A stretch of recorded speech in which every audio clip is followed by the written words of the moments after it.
Halo guys, welcome to our vlog.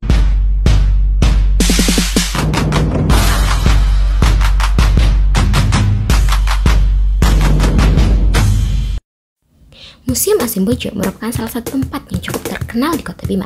Selain menjadi tempat wisata budaya, Museum Asembojo menyimpan banyak benda-benda peninggalan prasejarah dari zaman Naka, zaman kerajaan, hingga zaman kesultanan. Berikut penjelasannya. Pada zaman Naka, masa prasejarah Bima dikenal dengan zaman Naka. Keterangan tertulis tentang masa ini tidak ada dalam buku terkuno kerajaan Bima, hanya menceritakan bahwa sebelum masa Judi, masyarakat Bima hidup dalam zaman Naka. Ciri kehidupan zaman ini hampir sama dengan ciri kehidupan zaman prasejarah.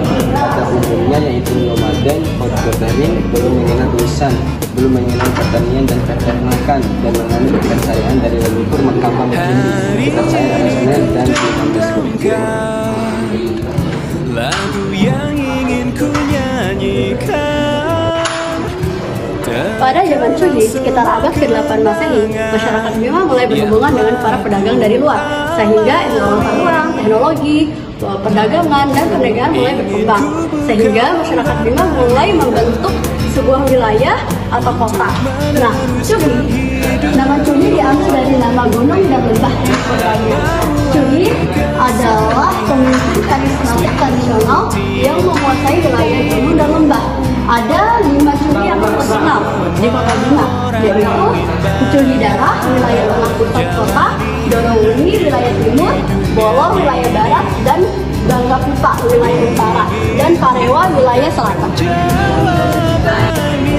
Kemudian, zaman kerajaan Bima mulai dirintis antara abad ke-9, abad ke-10, dan abad ke-11 bersamaan dengan zaman kejayaan Erlangga di Jawa Timur.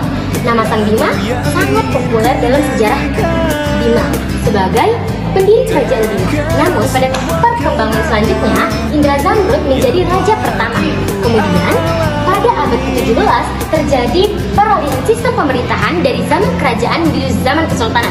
Kemudian zaman Kesultanan Bima berdiri pada abad ke-17, tepatnya pada tanggal 15 Rabiul Awal tahun 1050 Hijriah atau 5 Juli tahun 1640 Masehi. Kemudian dengan Sultan pertama Abdul Kahir yang bergelar Rumata Mabota Wadi atau tuanku yang berkubur batu.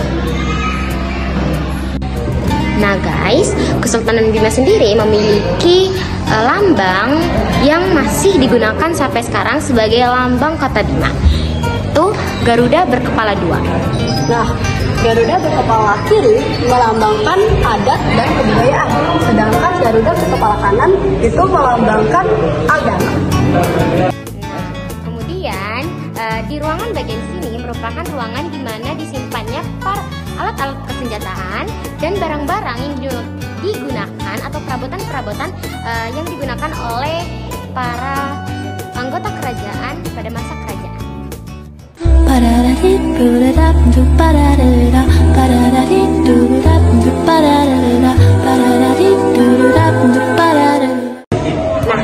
guys, selanjutnya kita bakalan menuju ruangan yang dimana ruangan ini merupakan ruangan dimana para tamu-tamu dijamu, dan ruangan ini juga sering digunakan sebagai tempat rapat dari zaman kerajaan kesultanan, dan sampai sekarang pun ruangan ini sering menjadi tempat di mana orang-orang mengadakan acara atau rapat di sini.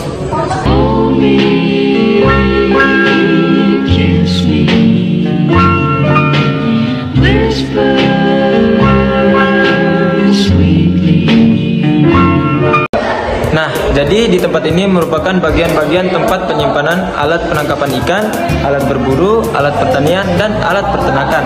Nah,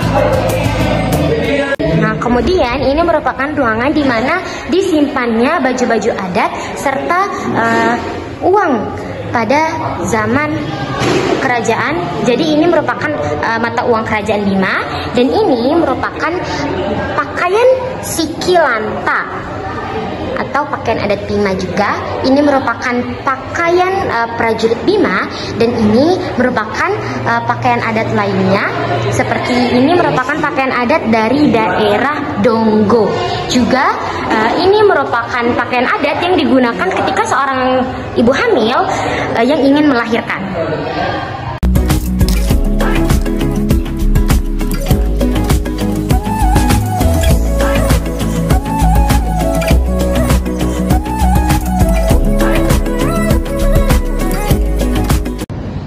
Di tingkat 2 ini merupakan tempat di mana terletaknya kamar-kamar para anggota kerajaan seperti kamar sultan, kamar putri-putri, juga kamar tamu-tamu seperti kamar Bung Karno.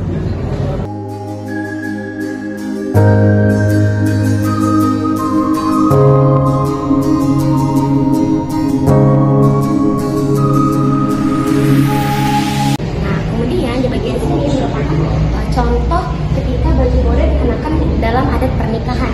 Ini merupakan beberapa contoh-contoh dari baju bodo, beberapa jenis-jenis dari macam-macam baju bodo.